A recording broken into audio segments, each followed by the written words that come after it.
there, I am Terry Finnegan Lynch, and welcome to Strike a Match.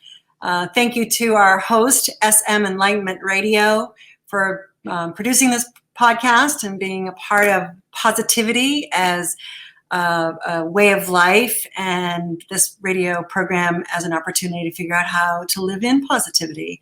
What kind of tools can you find in Enlightenment Radio? Well, just tune in and see.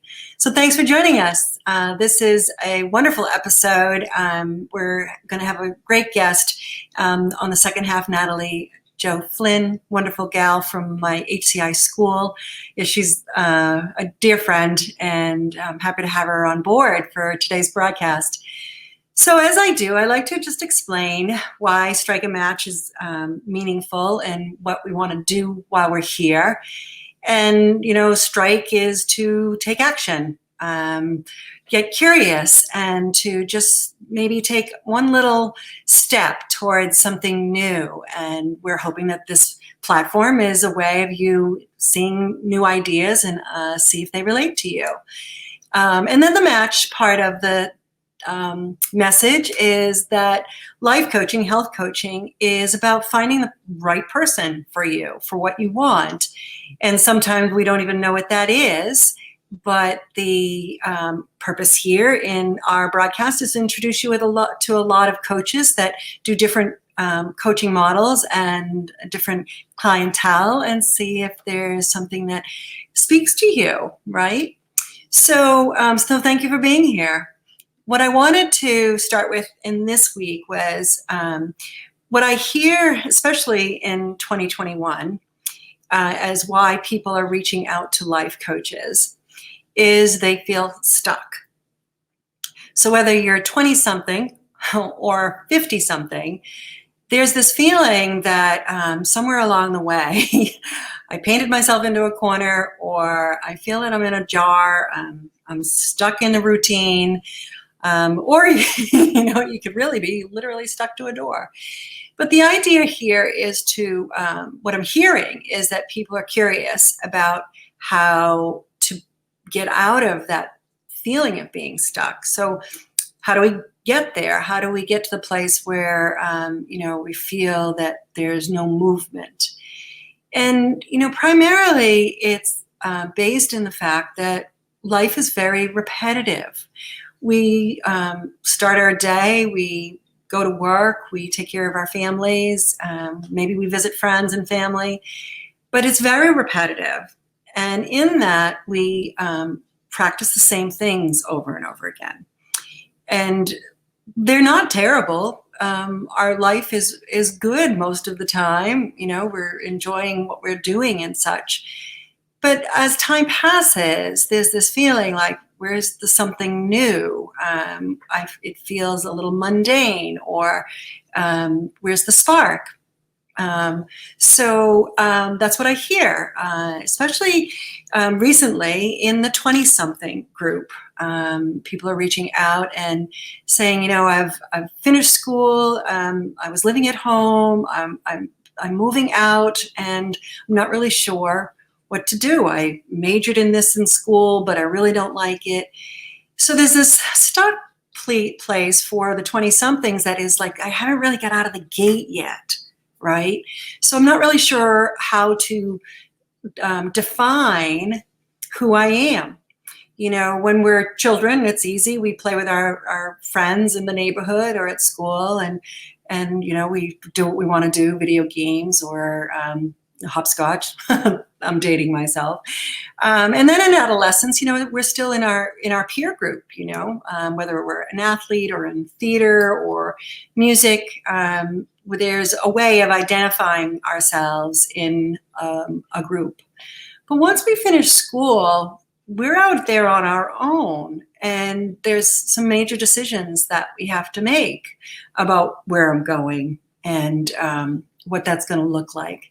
So we ask, what's next? I feel stuck. And a life coach has the tools to do that investigation with you, to uncover who you are and what you want and what it will look like. And it's different than, making a bucket list or, a 5-year plan. There's a lot of practices where people make a 5-year plan. It's deeper than that. It's really going into kind of a soulful look about who am I and what do I want. So that's one kind of group that can be stuck. And if you're in our audience and you're a 20-something and you're relating to this, you're right where you're supposed to be. This is a time of shifting in your 20s, about cutting the cord and becoming a more independent version of you. And how do you balance letting go of what was so familiar in your peer groups and family and creating something that's really independent and reflective of what you want. So then we move up a little bit, and if we go to the other end of the spectrum, we have our 50-somethings, even 60, who are like, oh my, kids are grown. I've been in this job for 25 years. I feel stuck. I don't know who I am. I don't know what I want. And it's a much different stuck, but it's limiting in the same way. We have wonder about where to go next, but not really the voice box, the platform to figure that out. And so coaching, when I hear people in their 50s asking for what a life coach can do, it's because there's a whole lot more time ahead. Yet there's been a lot of time behind us. I've raised my family. Like I said, I've been in a job for a very long time. And there's this wonder, like, can I change careers? Can I, do I stay married? Do I get a divorce?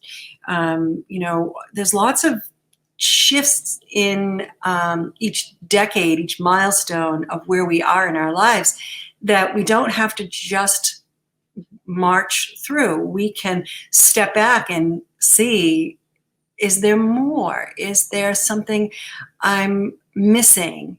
And if that feeling is there, that curiosity is there, that disappointment when I wake up in the morning and I'm doing the same thing again, or who I'm laying beside is, not a spark in my heart, there's a way of looking at, do I rekindle that spark? Do I move on in my life? So life coaching at that juncture in our life is just as vital as the one that you would be with the 20-something who's just beginning. And of course, everything in between matters too. So if you feel stuck, that's a good thing. That's your body, your mind, your heart telling you that you want to do something else. When we don't know what it is, we reach out and we get support for that. And in very short time, working with a life coach, less than 3 months, you can find yourself with a new footprint, a new blueprint. And it's a really exciting opportunity to really create what you want. So if you're feeling stuck, you can write to me, Terry Finnegan Lynch @gmail.com, and we can have a conversation about what that's like and see what we can do about it. So I'd like to move into, and all of what we're doing today in this segment is related to being stuck. So the next thing I'm going to introduce is our fun fact. And this came from the HuffPost. And Tom Casano is the contributor of the article, so you can look it up. But what Tom has identified is there's 10 curious things about life coaching that you may not know about. And so one of the ones he lists is about stumbling blocks. So I've modified his language a little bit to match mine, but his point is that it isn't necessarily what we aren't doing that's holding us back. It's what we're doing wrong that does. So what does that mean? So if we keep doing things in this pattern that I spoke about at the beginning, we're operating in a very familiar setting, right? It's a habit. And ironically, it's very easy to access this habit. However, it can actually trip you up. So if you look under the stairs of this man who's falling to the bottom while climbing to the top, he has a positive intention.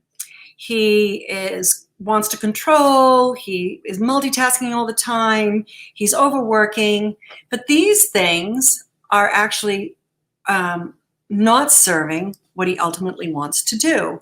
So a life coach is there to point out what you need to change to up-level your life. So instead of falling to the bottom while climbing to the top, it's a much safer climb.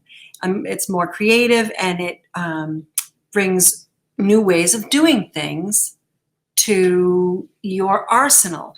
So naturally, we are going to have, as we experience our life and our careers and our family, go-tos. So my go-to that I created when I was a kid was I loved being a hero. I would rescue the kids in the neighborhood from harm's way, or build the biggest tent and invite everybody over. I just wanted to be the hero. And the balance to that was that I also really was attached to being a victim. And that didn't play out as much in elementary school and high school, but it did in college. And I made some really bad decisions in that victimology. And it played out in a marriage. And so I married a man that I felt needed to be rescued. And then I became a victim of his anger. And that worked perfectly. So it didn't feel like it was letting me down, this system, until it really was. So what coaching can help you see is if you have an operating system that used to work and isn't working anymore. So if you are a person that pushes really hard and has high expectations for yourself, more than likely you're pushing that onto others, and they may not like that. They may not welcome it. And so you create a space between you that affects the relationship, because it's a system that, I've always pushed really, really hard, and pushing works for me, yet it takes away in other aspects of our life. So what coaching does is it allows us to look at, what am I doing wrong, quote unquote, which is what Tom's language is. I prefer to kind of say, what am I used to doing? What was the system that I created as a younger person that helped me be a great athlete or really good in school?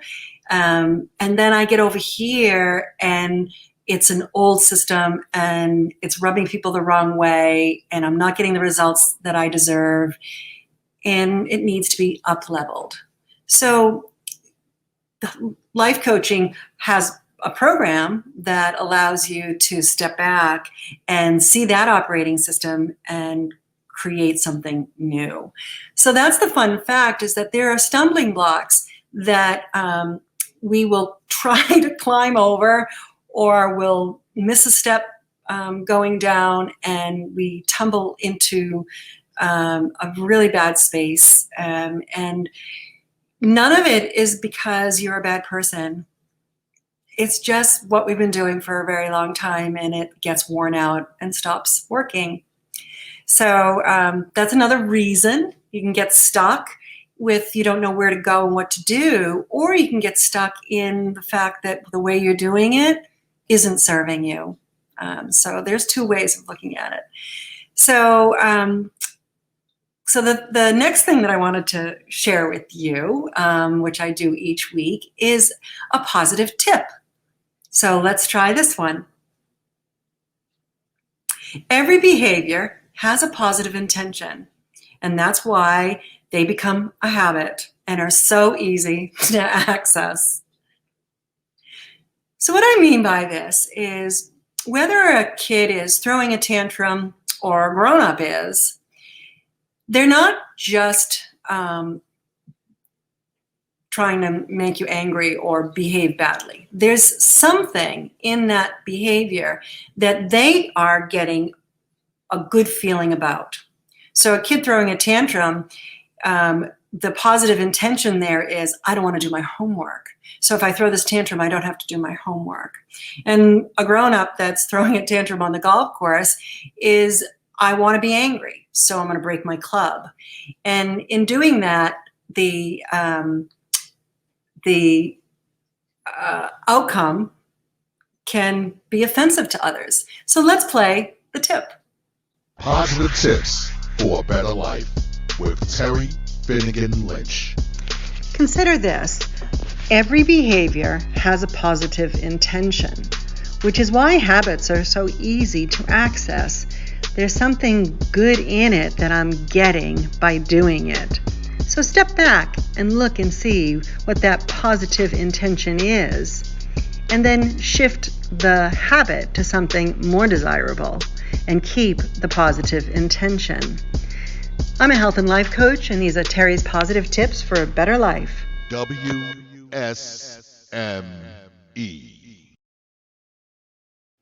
So how do we do that? So we've got, again, two spectrums, a child and an adult. So when your kid is throwing a tantrum, the thing that's obvious is the noise and the pouting and the disruption. But what's underneath that is something that is really motivating the tantrum. I don't want to do my homework. Okay. Well, as a parent, what we wonder is, why don't you want to do your homework? Yeah, I want to watch TV or play video games or go outside or whatever it is.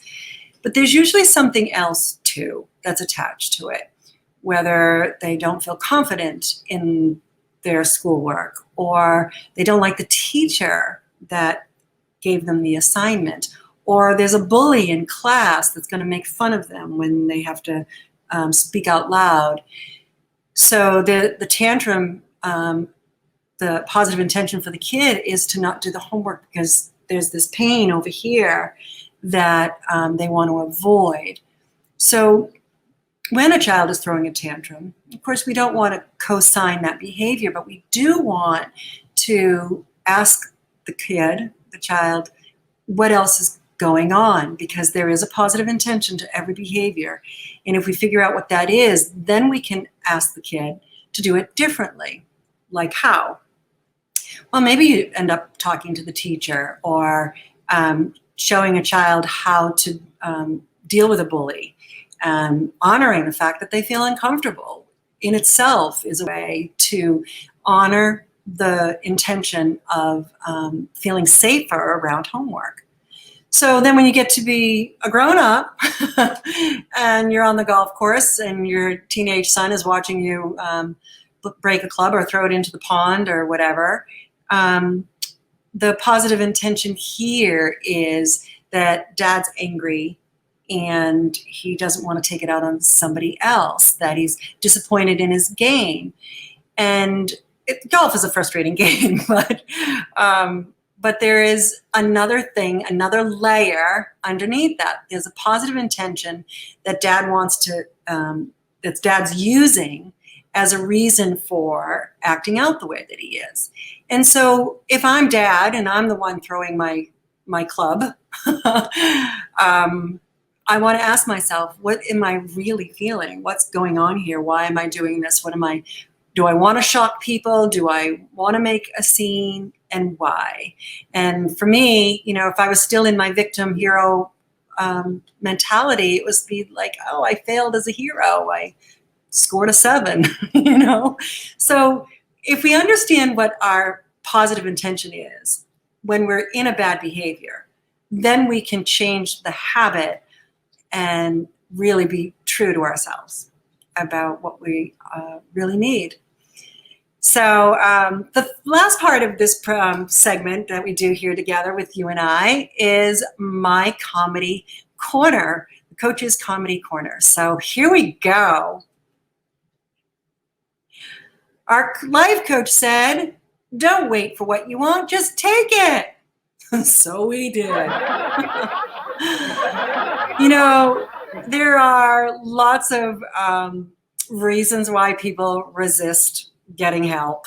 And what if I'm given bad information? What if this doesn't work? What if? And so I want to make light of and invite you to joke around with life coaching. Have some fun with it.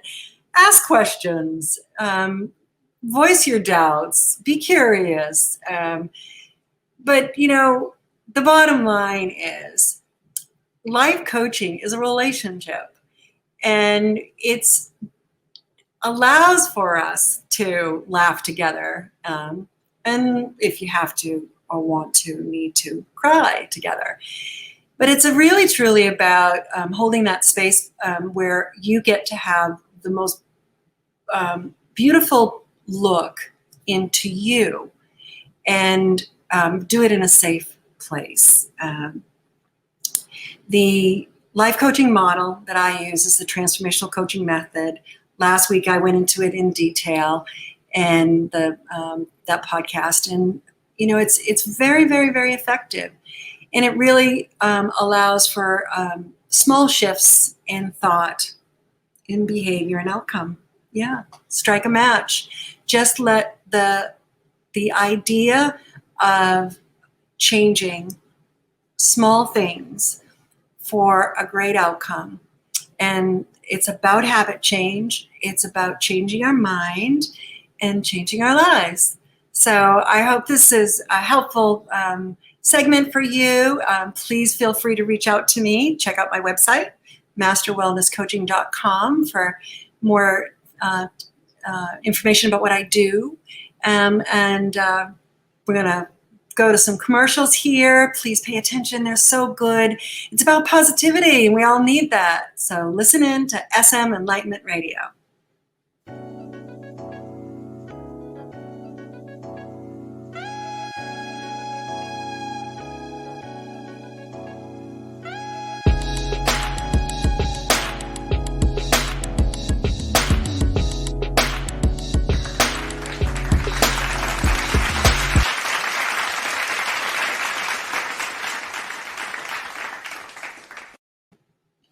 Hi, welcome back. So this is the match portion of the show, and I'm really excited about my friend Natalie Jo Flynn, who's going to join us. I always segue about rapport. Why coaching works is that we find the coach that we resonate with. And Natalie and I met again at HCI back a few years, and it was a very special hello. We connected right away, and we've been able to stay in touch through social media and stuff since then. But now she's back in my wheelhouse. Welcome, Natalie. Hi, Terry. Thank you. You're welcome. So, what we start off with, Natalie, is the curiosity about how did you come to life coaching? And you and I have, kind of a similar background. We know that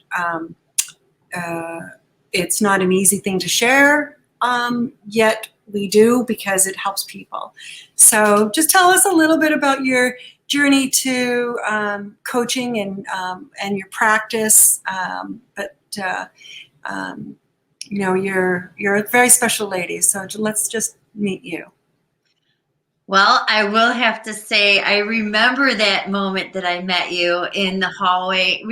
It was April of 2018. We had just started our journey through HCI, and I was passing you, and just something, we just connected. Like, it was just like that. Yeah. I said a couple of things. We were like on the same page, and then I would see you here and there, just like you said.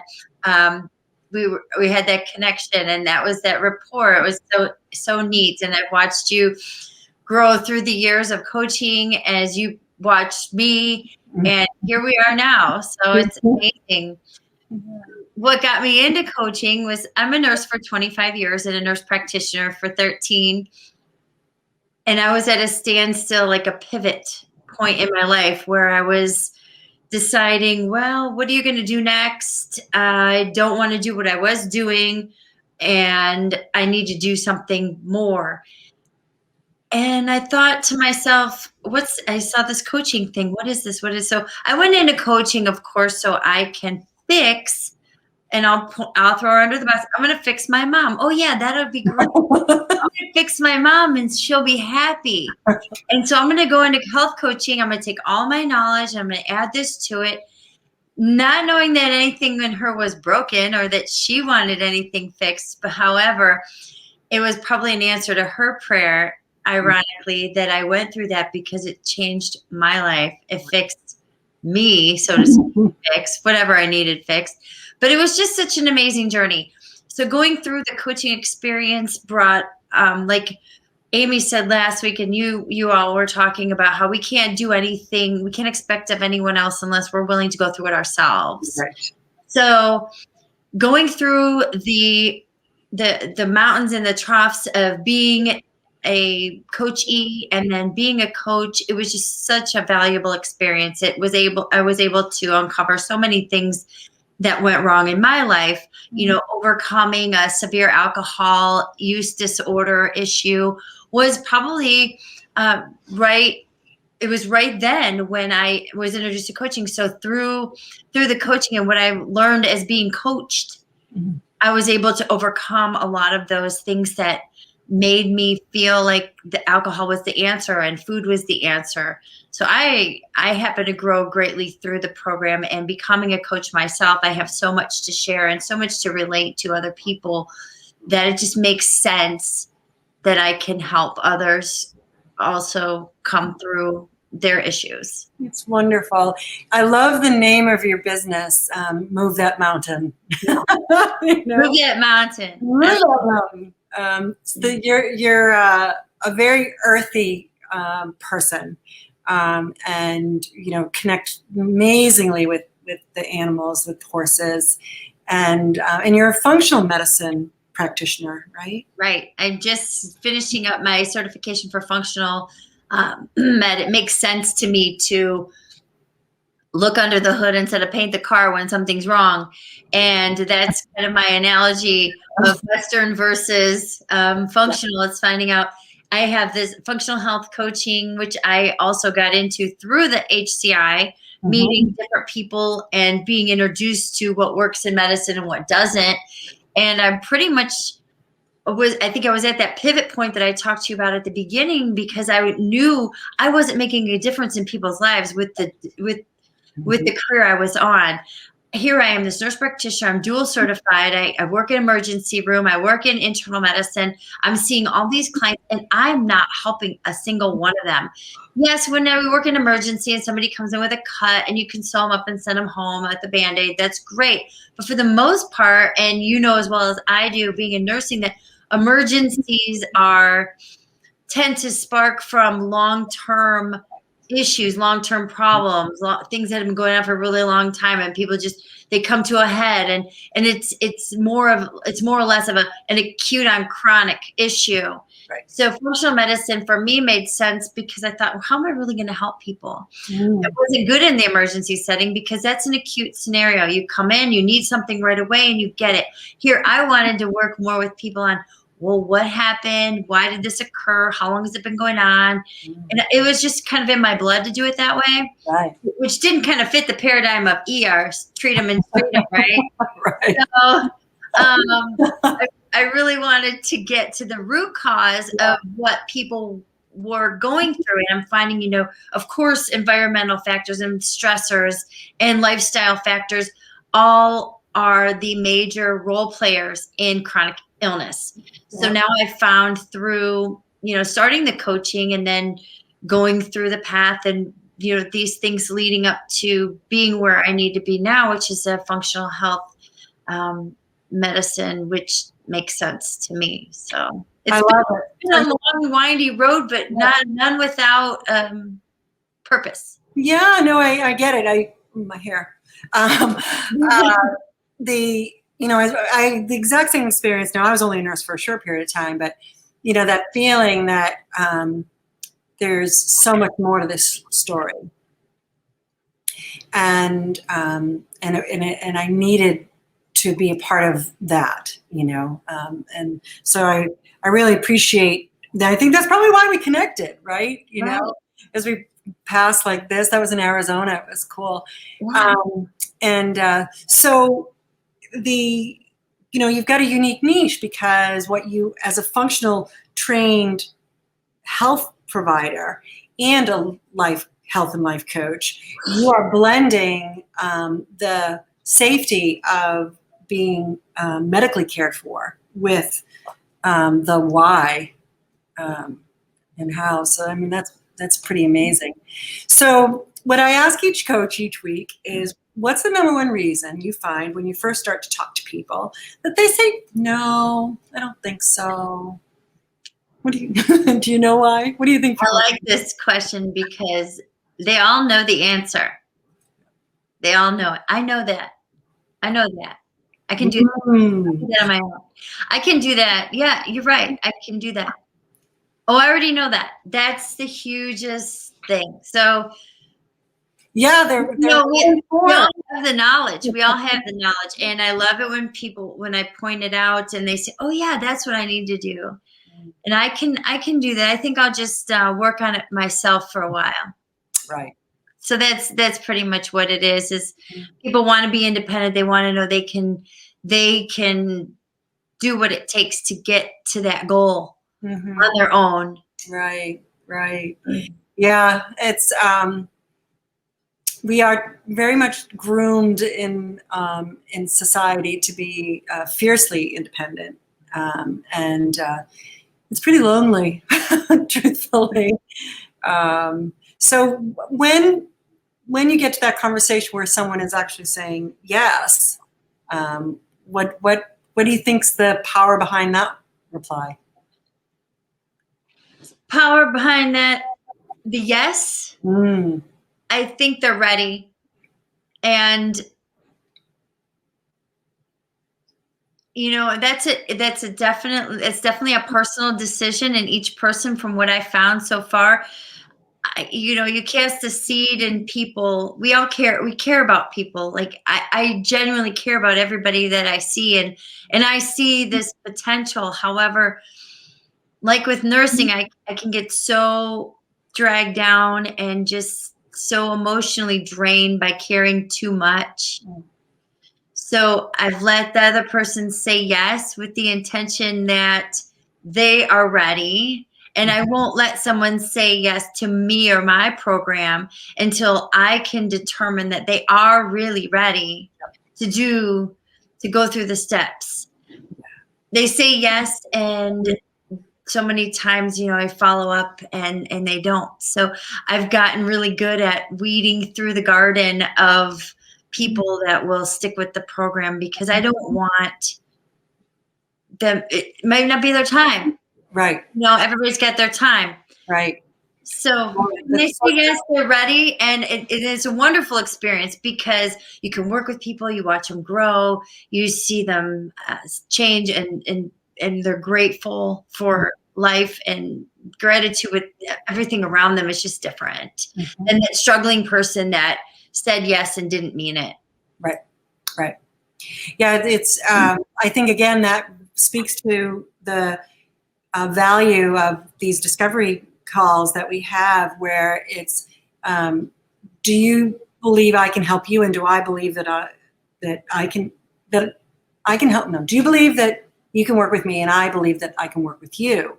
So and I think that integrity of coaches is that, it is a decision that we both make on if this is the right time, the right place, the right coach. Right. When you have the clinical setting, you don't have that option. It doesn't play out at all. And so this is a very special part of why it works, is because the meeting is appropriate for both. There's a belief in both of us.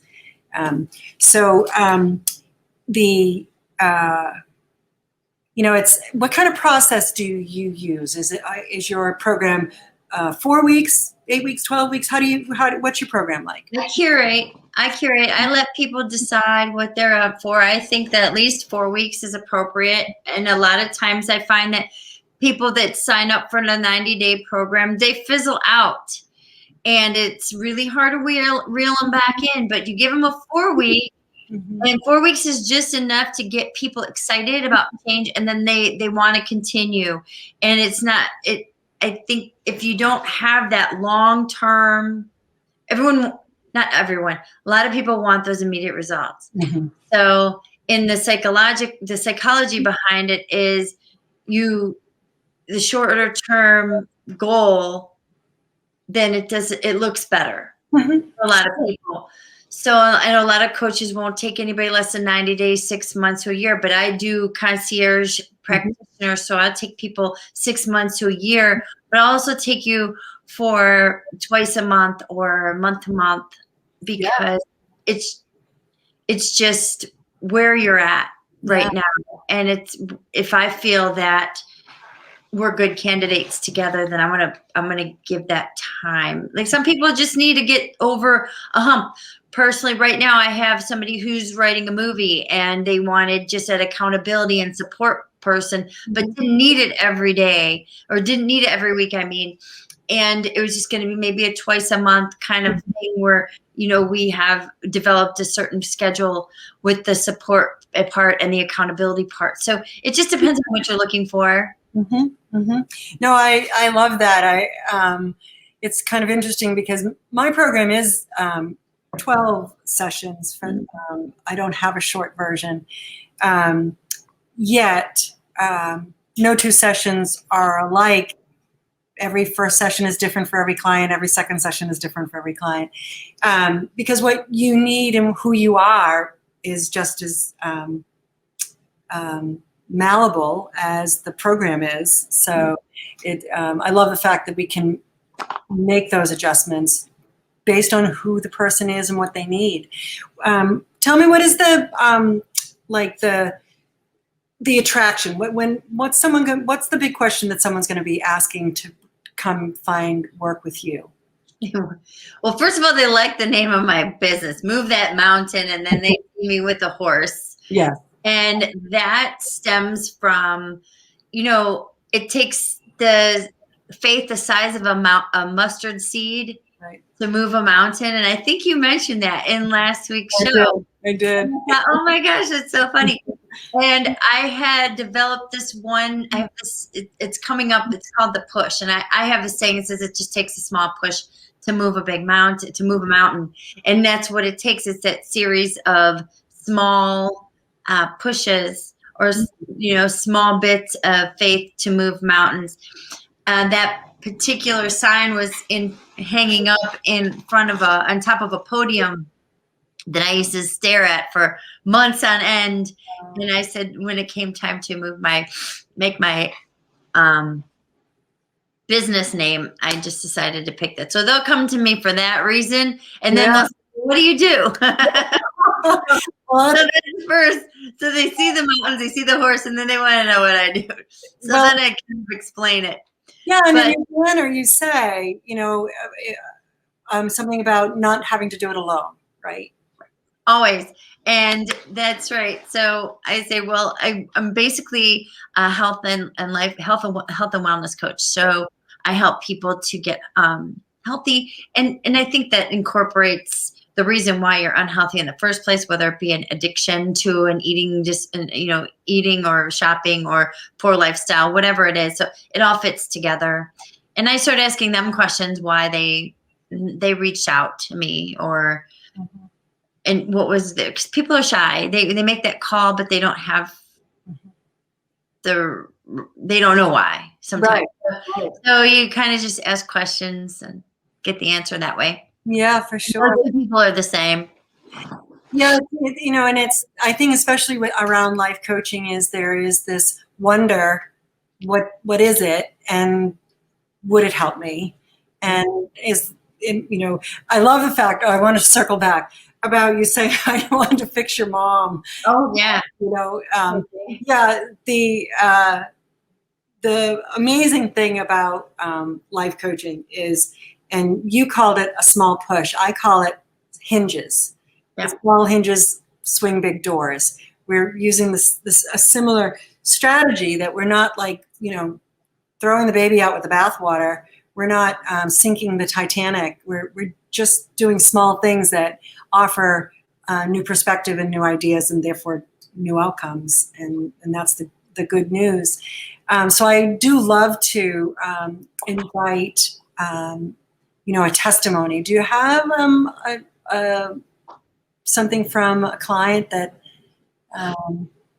they shared about what their process was like with you? I actually was looking through different testimonies, and because I knew you were going to ask that question. And basically, a lot of them were thanking me for XYZ, and I thought, as I'm reading it, I'm like, it's all about me, and I want to just turn that back around as kind of a general. I think that the testimony comes from the person themselves to themselves. Mm-hmm. And I think all the thank yous and all the, oh, you're great, and all this and all that. And I'm not that humble. However, I just feel like, you did the work. Mm-hmm. Yeah. And I give the testimony is the client's growth. I don't know how to describe it, but I have a lot of, you kept me on track. Thank you for the tips, and I always think of you when I'm about to do this and that, and I just didn't think it was powerful enough to say that was a testimony. It's a testimony that there's people out there that are making a difference to themselves and showing others that they can do it. I think that when I hear people saying that their families are proud of them, that's the testimony. And not just the thank yous and I'm so great isn't really a testimony to me, but I think it's seeing their growth from the beginning to looking back to where you were and where you are now. It's kind of like I have it in my heart. I see the growth where they don't see all of that. True. The step backing and I have a client who's been with me since May, and he says, if you keep helping me up-level my life the way that you are, I'll be paying you every 6 weeks for the rest of my life. Because, he's like, we're not there yet. We're not, there's more that I want to do. But it's exciting, and it feels good to step into a higher version of ourselves as clients. And, I know that my coaches along the way have really been vital in my own up-leveling, and it's very important to, as a coach, to celebrate the client for doing the work, right? Right. That's such a huge piece of what we do. And for me, every session starts off with, what are we celebrating? What went well this week? Because many folks, it's easy to say, I ate the wrong thing, or I didn't practice what you suggested that I do, or whatever it might be. But the celebration is the harder thing to pull out of people. Right. What did you do well today? It kind of throws them off when you start with that. Yeah. People aren't used to thinking in those positive terms, and that's unfortunate. I just think that the testimonial comes from a constant celebration of positivity in the people that I'm working with. Mm-hmm. That's where I see the most growth. I got a text yesterday from a former client who referred her best friend to me. And I wasn't quite sure if I was landing it for this girl. And my former client wrote and said, I just want to let you know that I saw her yesterday. And she told me that introducing her to you was the best thing anyone has ever done for her. And she was really emotional about being willing to do the work. And, you know, when I was sitting there with her, I felt I wasn't doing enough. I wanted to connect so deeply with her. Mm-hmm. And as it turns out, it was happening just in a way that I couldn't see, you know. Right. And you know, sometimes quickly, sometimes slowly, these shifts of new thought and behavior are anchored. You know, whether you choose a short program or a long program, whether you renew or you're one and done, we're all so individual that what we need is right in front of us. Let's look at it. Let's figure it out. And that may be all you need, or you want more. So that's the beauty of health and life coaching. So your website is www.movethatmountainlife.com. And I'm pretty much straightforward. I love working with people who like to put their boots on. You're ready to put your boots on. However, if you don't know if you're ready to put your boots on, that's an important conversation to have too. And I wanted to bring up one more thing before we part. You, in the beginning of your show, I was listening intently, and you were talking about being stuck. And I wanted to touch on some of that, because when the important thing is to whether or not you're ready for coaching or ready for a change in your life, no matter what it be, whether you're ready to leave a relationship or start a new food plan or get a new job, or whether or not you want to have kids, or whatever your issue is, it's that question of being at a pivot. And just asking that question is kind of like, what did you say? You brought up a good question. Is there more? Is there more? That's the question I wanted to bring up. Is there more? So by bringing up that question, because that's kind of where I was with my career, it was kind of like I was asleep and high and dormant. And I was like, is there more? I've already have this high degree. I've already have this job, but I'm not happy. Is there more? And that's the question that I think it takes to start to kindle that fire, to start perking up, and like the crack in the egg when the chick is coming out. It's like, you got to ask that question first, and then then you're able to see which direction you should take. But it's so crucial for that question to come out, because we see people living in situations where they're tolerating, and they don't ask themselves that question. They just don't believe that there is any more. Get complacent, and it's no fair to live that way. Yeah, for sure. That question, is there more? And then it starts that idea. It's like that light bulb. And people will start to develop more questions for themselves, and then they find us. Well, I love, Natalie, the balance that you have between coaching and functional medicine. I think that's a very extraordinary combination for the wellness of people.